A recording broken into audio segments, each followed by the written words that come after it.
Assalamualaikum warahmatullahi wabarakatuh. Alhamdulillahirabbil alamin. Assalatu wassalamu ala rasulil mustafa wa ala alihi wa ashabihi ajmain. Amma ba'du. Marilah kita awali dan kita mulai pertemuan ini dengan bersama mengucap al-basmalah. Baik, rekan-rekan mahasiswa yang dirahmati Allah Subhanahu wa taala, pada pertemuan kali ini kita akan berdiskusi tentang deskripsi mata kuliah manajemen bisnis Islam. Kita akan membahas topik-topik dalam mata kuliah manajemen bisnis Islam terkait dengan identitas mata kuliah ini. Jadi nama mata kuliah ini adalah Manajemen Bisnis Islam, fakultasnya di Ilmu Agama Islam, program studinya adalah Ekonomi Islam. Kemudian kode di mata kuliah ini adalah EI-626 dengan bobot SKS sebanyak 2 SKS. Kelompok mata kuliah ini adalah prodi, sifat pengambilannya wajib terbatas, jadi bagi kalian semuanya ya ini adalah wajib gitu untuk diambil. Kemudian semesternya adalah untuk mahasiswa yang berada pada semester 5 atau semester ganjil. Ketersediaannya adalah mata kuliah terbatas untuk program studi. Metode perkuliahannya bisa secara daring atau luring, lalu medianya adalah blended. Rumpun mata kuliah ini adalah mata kuliah konsentrasi bisnis Islam, dan di sini mata kuliah manajemen bisnis Islam ini mengharuskan prasyarat, yaitu prasyaratnya adalah pengantar keuangan Islam. Nah, dan saya sendiri selaku dosen pengampuh pada mata kuliah manajemen bisnis Islam, ya, dengan Bapak Junaidi Safitri, SEI MAI. Baik, rekan-rekan mahasiswa sekalian, terkait dengan capaian pembelajaran lulusan atau CPL, ya, di mata kuliah ini terdapat 3 CPL. Ya, CPL yang pertama adalah dengan kode CPL P4, ya, dengan rumusannya adalah menguasai ilmu manajemen sebagai dasar pengambilan keputusan. Nah, kemudian dalam kode CPMK, ya, di sini ada kode CPMK 1 dengan rumusan dari CPMK atau capaian pembelajaran mata kuliahnya, mahasiswa mampu memahami dan menjelaskan teori manajemen secara umum dan manajemen bisnis secara khusus. Nah, kemudian di dalam CPMK 2, mahasiswa dapat menjelaskan konsep ilmu manajemen ke dalam kasus-kasus bisnis. Nah, ini di kode CPL yang kedua, yaitu P6, rumusan dalam CPL-nya adalah menguasai langkah-langkah mengidentifikasi ragam upaya wirausaha yang bercirikan inovasi dan kemandirian yang berlandaskan etika Islam, keilmuan, profesional, lokal, nasional, dan global. Nah, ini dalam CPL P6. Sedangkan dalam kode CPMK-nya, ini adalah CPMK yang ketiga, dengan rumusan mahasiswa mampu mengidentifikasi jenis wirausaha yang ingin dijalankan berdasarkan atau berlandaskan etika Islam, keilmuan, profesional, dan pada tingkatan global. Nah, kemudian kode CPL yang ketiga, yaitu di P11, rumusannya adalah menguasai konsep dan teori mengenai industri keuangan dan bisnis Islam, baik skala nasional maupun internasional. Nah, di dalam kode CPL P4 ini kita akan memasuki dalam kode CPMK yang keempat, yaitu mahasiswa mampu mengetahui jenis-jenis industri keuangan dan bisnis Islam, skala nasional dan internasional. Rekan-rekan mahasiswa sekalian, terkait dengan pengalaman pembelajaran dan referensi, sebagaimana yang dapat kalian lihat dalam pengalaman pembelajaran dan referensi ini, terkait dengan pengalaman pembelajaran, setelah kuliah berlangsung, mahasiswa mendapatkan pengalaman pembelajaran sebagai berikut. Yang pertama, mahasiswa diminta membuat resum pada beberapa buku yang berkaitan dengan tema manajemen bisnis Islam. Mahasiswa mengikuti kuis jawaban pendek, baik secara online maupun offline. Mahasiswa mendiskusikan materi yang dijelaskan baik oleh dosen dan sesama mahasiswa pada pertemuan pada setiap pertemuan. Kemudian pengalaman yang lainnya, mahasiswa membuat esai dan review pada bab tertentu yang dipilih sesuai dengan kebutuhan pemahaman mahasiswa. Lalu, mahasiswa membuat sebuah laporan pengamatan berupa dokumentasi video, foto, dan cerita pendek yang berkaitan tentang manajemen bisnis syariah dan kewirausahaan. Lalu selanjutnya, pengalaman pembelajaran yang didapatkan mahasiswa. Mahasiswa merancang makalah presentasi secara berkelompok, lalu mahasiswa melakukan presentasi dengan tujuan persuasi dan juga penjelasan topik-topik yang menjadi tugas mahasiswa tersebut.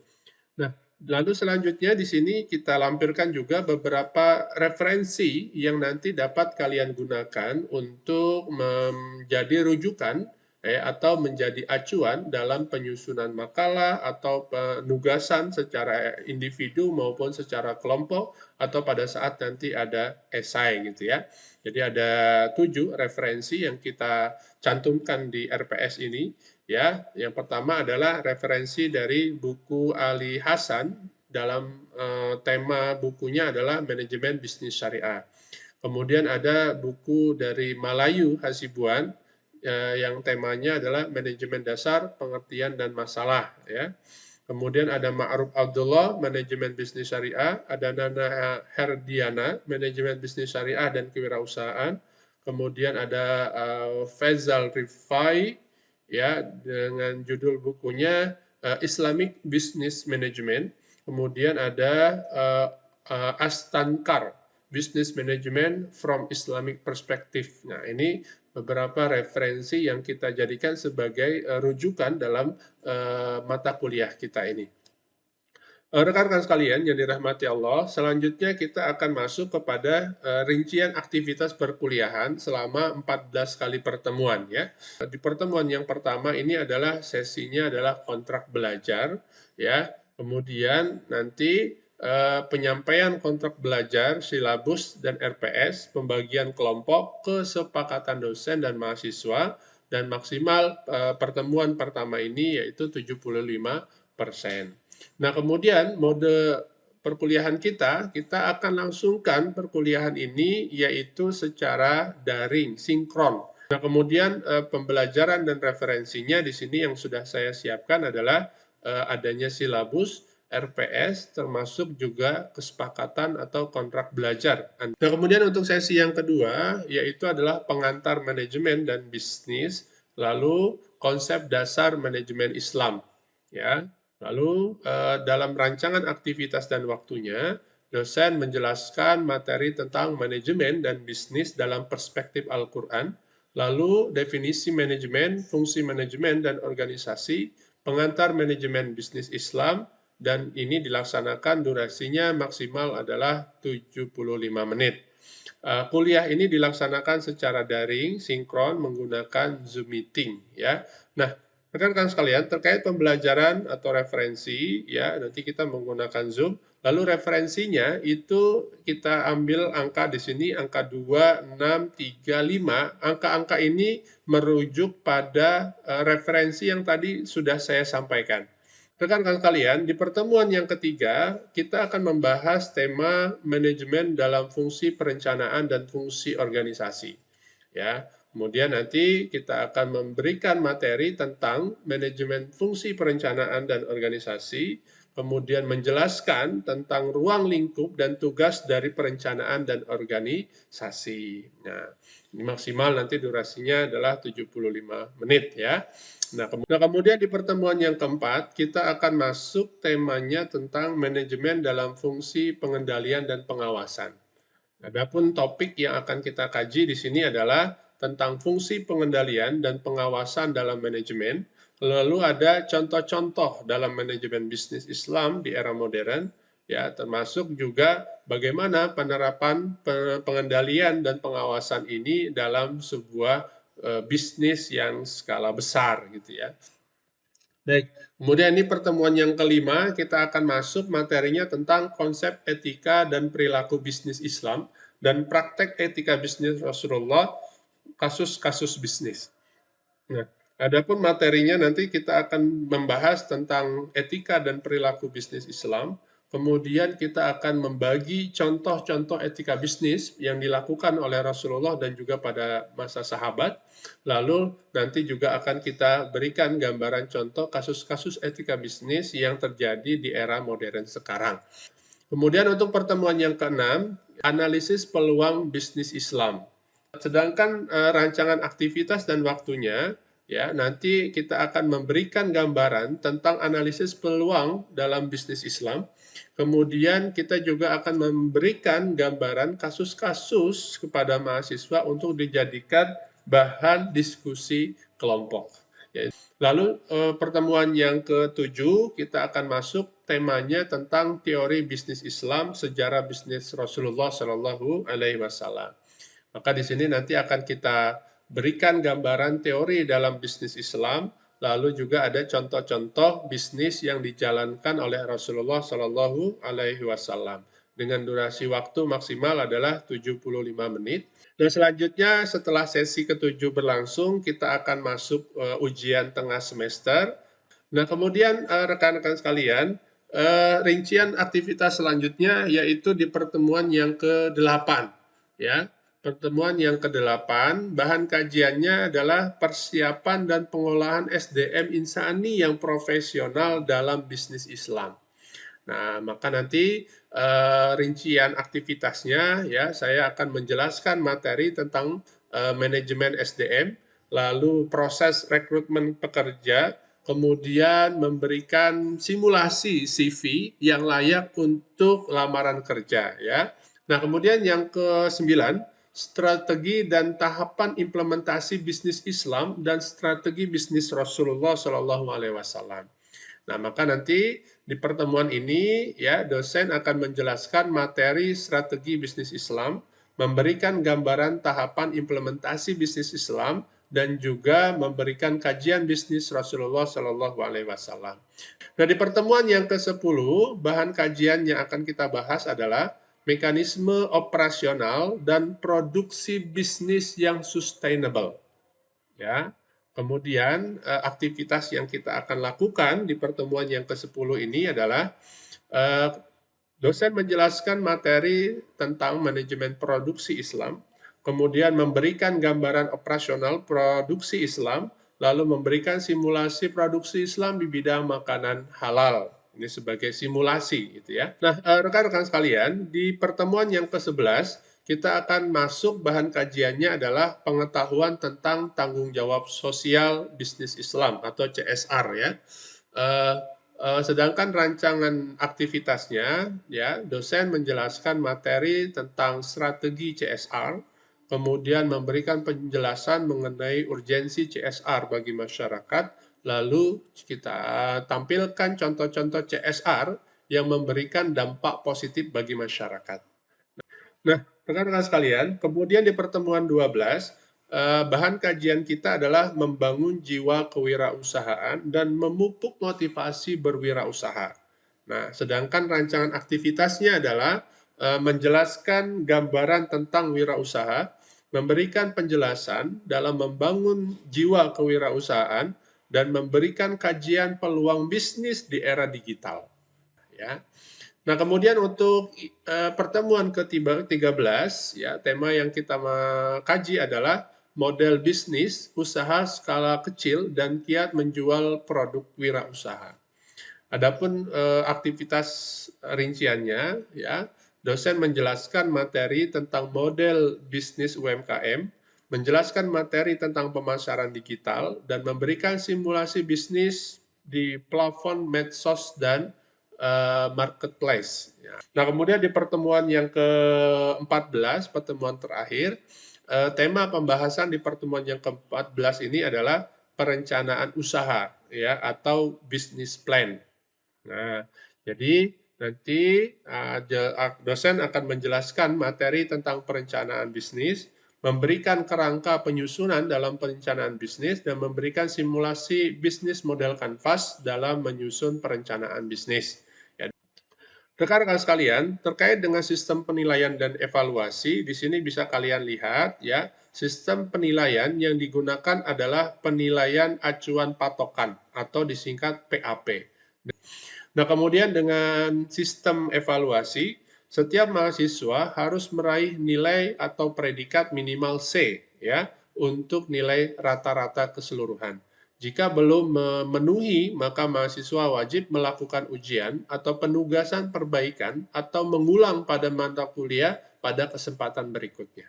Nah, adapun komponen penilaian meliputi yang pertama adalah tugas atau kuis dengan bobot 20%, keaktifan 15%, presensi 10%, UTS 25%, dan juga UAS selama sebanyak 30%. Jadi totalnya di sini adalah 100%.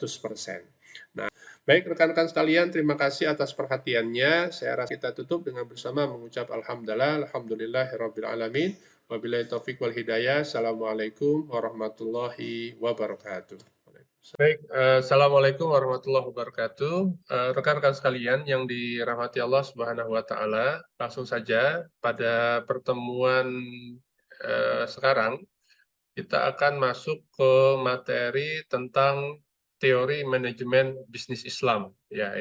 Nah, rekan-rekan sekalian yang dirahmati Allah Subhanahu wa Ta'ala, kalau kita bicara manajemen, ya, kalau kita bicara manajemen dalam perspektif Islam, gitu, ini Al-Quran secara komprehensif ya menjelaskan bagaimana manajemen dan bisnis ini juga merupakan bagian dari usaha manusia ya usaha manusia agar manusia dapat mengelola ya apa yang sudah Allah berikan kepada kita, apa yang harus kita lakukan sebagai khalifah di dalam dunia ini. Nah, sebagaimana firman Allah Subhanahu wa taala di dalam Al-Qur'an surat Al-Hasyr ayat 18 gitu ya. Allah Subhanahu wa taala berfirman, "Ya ayyuhallazina amanu taqullaha wal tanzur nafsum ma qaddamat lighad. Wattaqullaha innallaha khabirum bima ta'malun." Yang artinya di sini, wahai orang-orang yang beriman, kata Allah, bertakwalah kepada Allah dan hendaklah setiap orang memperhatikan apa yang telah diperbuatnya untuk hari esok atau akhirat. Dan bertakwalah kepada Allah, sesungguhnya Allah maha teliti terhadap apa yang kamu kerjakan. Nah, rekan-rekan sekalian, ya di dalam surat Al-Hasyr ayat 18 ini saya bold ya, artinya di situ wal tanzur nafsum ma qaddamat lighad. Ya. Di situ Allah memerintahkan ya, Allah memerintahkan kepada kita sebagai manusia dan sebagai orang yang beriman, apa yang Allah perintahkan agar setiap kita itu memperhatikan ya apa yang telah diperbuatnya untuk hari esok. Kemudian dalam bisnis, ya, ini, di dalam Al-Quran Allah Subhanahu wa Ta'ala berfirman di dalam Al-Quran surat At-Taubah ayat 105, di sini Allah berfirman, wa qul i'malu fasayarallahu amalakum wa rasuluhu wal mu'minun wa saturadduna ila alimil ghaibi wasyahada fayunabbi'ukum bima kuntum ta'malun. Ya, di sini Allah Subhanahu wa Ta'ala berfirman yang artinya dan katakanlah ya. Ya, ini Allah menyampaikan ini kepada Nabi Muhammad, maka Nabi Muhammad juga memerintahkan kepada kita selaku umat beliau, bekerjalah kamu, maka Allah dan Rasul-Nya serta orang-orang mukmin akan melihat pekerjaanmu itu. Dan kamu akan dikembalikan kepada Allah yang maha akan yang gaib dan yang nyata. Lalu diberitakannya kepada kamu apa yang telah kamu kerjakan. Kita masuk saja ke dalam konsep dasar manajemen bisnis. Ya, ada 3 target yang ingin kita capai dalam penjelasan manajemen bisnis di sini, yaitu konsep dasar tentang manajemen dan mengapa manajemen ini diperlukan dalam sebuah organisasi bisnis. Ya, kemudian konsep manajemen secara fungsional, ya, kegiatan perencanaan, pengorganisasian, pengimplementasian, serta pengendalian dan pengawasan. Nah, kemudian itu konsep manajemen secara fungsional, kemudian manajemen secara operasional, ya, dalam organisasi bisnis, Di sini ada manajemen sumber daya manusia, kemudian ada manajemen produksi atau operasi, kemudian ada manajemen pemasaran, dan juga yang terakhir ada manajemen keuangan. Nah, ini bukunya Follett ya 1997 disebutkan manajemen itu adalah seni dalam menyelesaikan sesuatu melalui orang lain. Nah, ini manajemen. Nah, kemudian juga ada teori penjelasan tentang manajemen yang lain, yaitu manajemen ini adalah sebuah proses, ya, proses yang dilakukan untuk mewujudkan tujuan organisasi melalui rangkaian kegiatan berupa perencanaan, perorganisasian, pengarahan, dan pengandalian orang-orang, serta sumber daya organisasi yang lainnya. Nah, ini pengertian manajemen menurut Niklel, McHugh, dan juga McHugh ya. Kemudian yang terakhir, pengertian manajemen ini adalah seni ya, atau proses dalam menyelesaikan sesuatu yang terkait dengan pencapaian tujuan ya.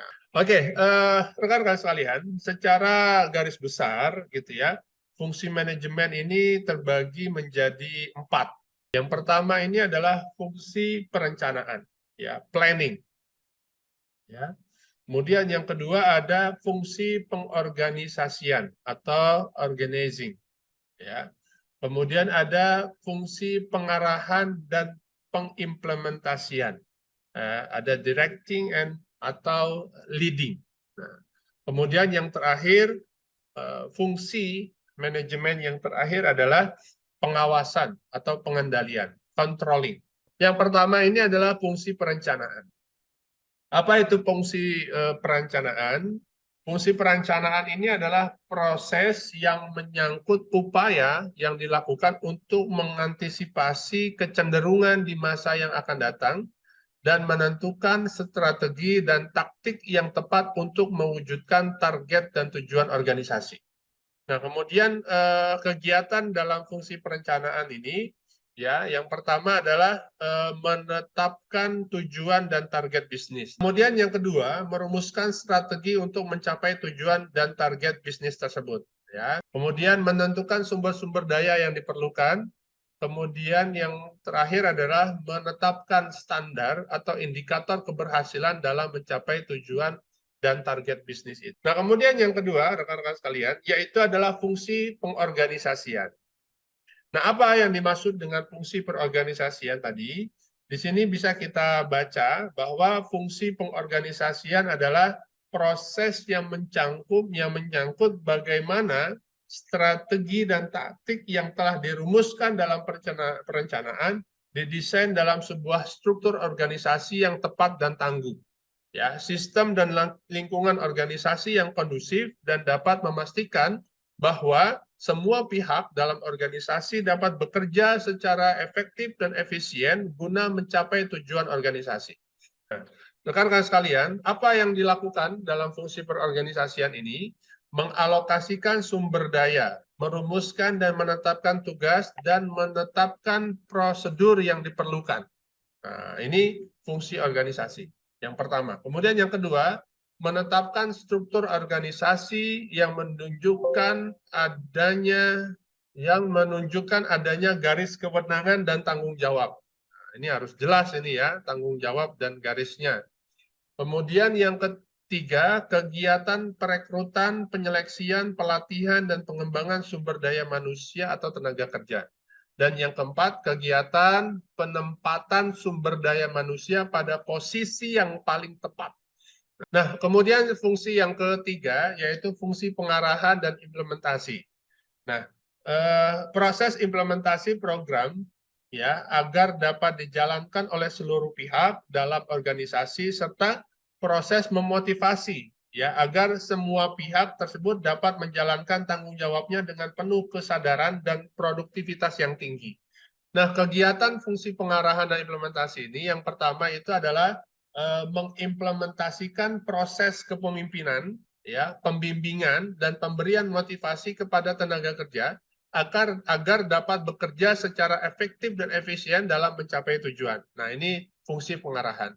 Kemudian yang kedua, memberikan tugas dan penjelasan rutin mengenai pekerjaan, Baru yang ketiga adalah menjelaskan kebijakan yang ditetapkan. Nah, kemudian yang keempat ya, yaitu adalah fungsi pengawasan dan pengendalian.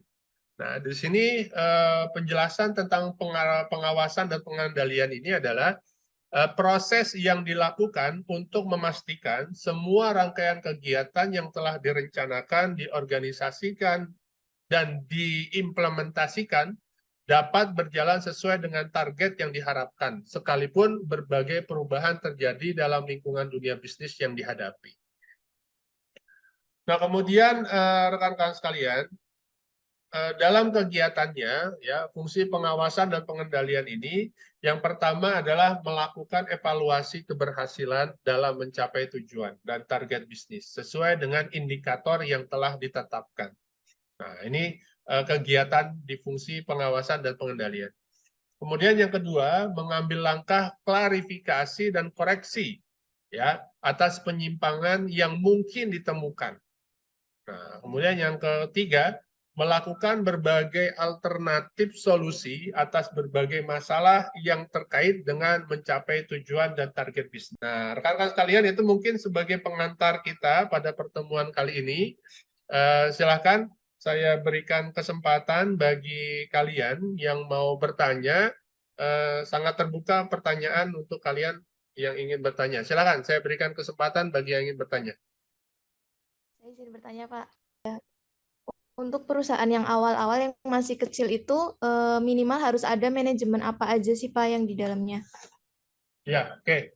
Terima kasih Mbak Nur Hidayati. Wah, ini sepertinya sedang merintis perusahaan ini ya, Mbak Nur Hidayati ya. Ya. Baik, secara dasar dalam sisi manajemen ya yang perlu diperhatikan itu kurang lebih minimal ya dari walaupun banyak divisi nanti yang berkaitan dengan apa namanya organisasi, kurang lebih minimal ada 3 divisi yang itu penting atau menjadi inti dalam sebuah perusahaan yang baru mau berkembang ya, yang baru ya. Yang pertama itu adalah divisi produksi. Nah, kemudian ada divisi keuangan. Dan yang terakhir itu adalah divisi pemasaran. Oke, kalau tidak ada lagi yang bertanya, saya rasa pertemuan kita pada sore hari ini saya cukupkan. Ya, terima kasih untuk kehadiran rekan-rekan sekalian. Wallahu muwaffiq ila aqwamit thoriq, wallahu a'lam bishawab. Kita tutup dengan bersama mengucap alhamdulillah. Alhamdulillahirabbil alamin. Amin. Wabillahi taufik wal hidayah. Assalamualaikum warahmatullahi wabarakatuh. Waalaikumsalam warahmatullahi wabarakatuh. Terima kasih, Bapak. Selamat buka puasa. Alhamdulillah.